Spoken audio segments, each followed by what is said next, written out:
think this is a movie that had a huge effect on me because, as I mentioned, my dad was big into horror. He had this on tape. He made me watch it a bunch of times. It actually, when I first watched it with him, because he was at the point where he started to actually kind of find it a little bit funny, that I didn't really see the proper horror in it until later in life when I started to appreciate what type of movie it was. It's Kubrick's masterpiece. It's The Shining. Like, you know, it's just one of my all-time favorite horror movies for so many different reasons. Like, obviously, from a filmmaking point of view, it's a masterpiece. I think it does a fantastic job of creating this, you know, hounding horror feeling through just the cinematography and music. Now, we don't even have to start about Jack Nicholson's performance because that stand out on its own. But the way they just captured it, like even the opening scene, the cars going up to the Overlook Hotel, and that music, I can actually hear it in my head right now. And it just, if you were to watch that movie with this sound off, it would not be nearly as impactful as it is. It's like the sound and the shots and those like really long shots where it's winding, where someone's just walking, and it's something very basic, but that music is just like deafening in your ear. You can really feel it.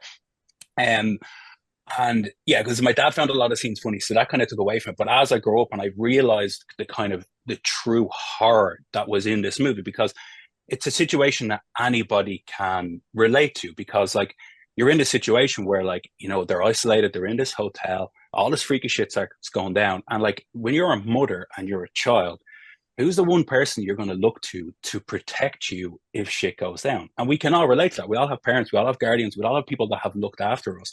And if that person is the person that is actually hunting you down, that has had this, you know, psychopathic turn, it is terrifying. And it's so relatable for that reason, because anyone can say, oh, shit, what if that was my dad and I was trapped in a house with my dad? And that's what makes it so terrifying. And like, you know, I even got the shirt to boost it. So yeah, so I nominate The Shining.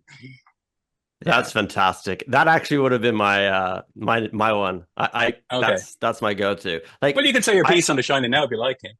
Yeah. So like that's one of these things, and I think depending on what's on your list, it's usually if you've seen it at a young age. I think because there's stone cold classics that I saw as an adult and they just didn't resonate with me. And The Shining is one that just never left me. It just barnacled to my hull after I experienced it, because I feel like it is something you experience, and it just resonated throughout pop culture and just culture in general, from like The Simpsons to everything. Like it's just referenced everywhere.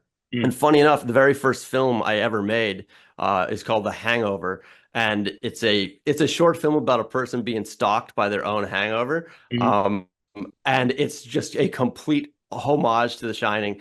Like pure shots, like wardrobe, like the end credits, like it ends with a guy's picture on a bar, in the bar. I'm like, it was just everything. And I was just learning what filmmaking was by doing, because that's how I normally learn, is just by putting my hands in the dough and just creating shapes.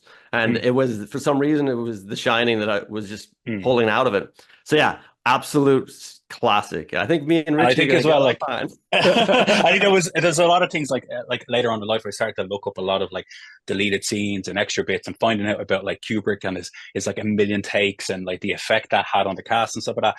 But a clip I saw only recently was them coming up with the shot, you know, from the pantry, like that's looking up at Jack when he's like, you know, go check the snowmobile and the thing. And he's like, go check it out.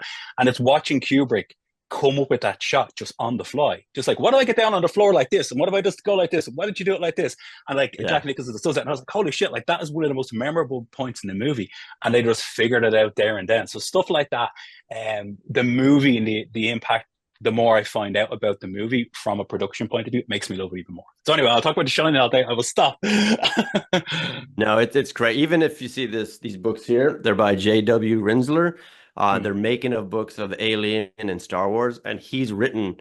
He sadly passed away, but right before he passed, he wrote the making of The Shining.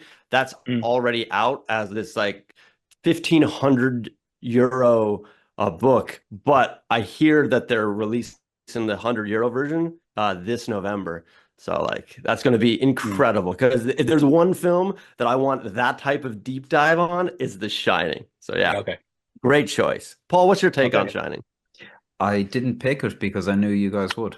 So I was like, Oh, hold but on. I saved myself. Fuck you. I know I put it up there. Like, do you know what I mean? Yeah. Obviously, it has to go there. There's no doubt about that. So, like, the reason I didn't have to prep anything or think about it was like that's going up. That's a Yeah. default. I think that is just one of those films that has to be up there. Mm-hmm. So I don't really have much else to add apart Yeah. from I think everyone knows that like Stephen King famously hates it. Yeah. And I think he was a producer on the TV movie version, that I only remember watching on my J1 visa a million years ago, like half watching it in an internet cafe, if you remember what those things were.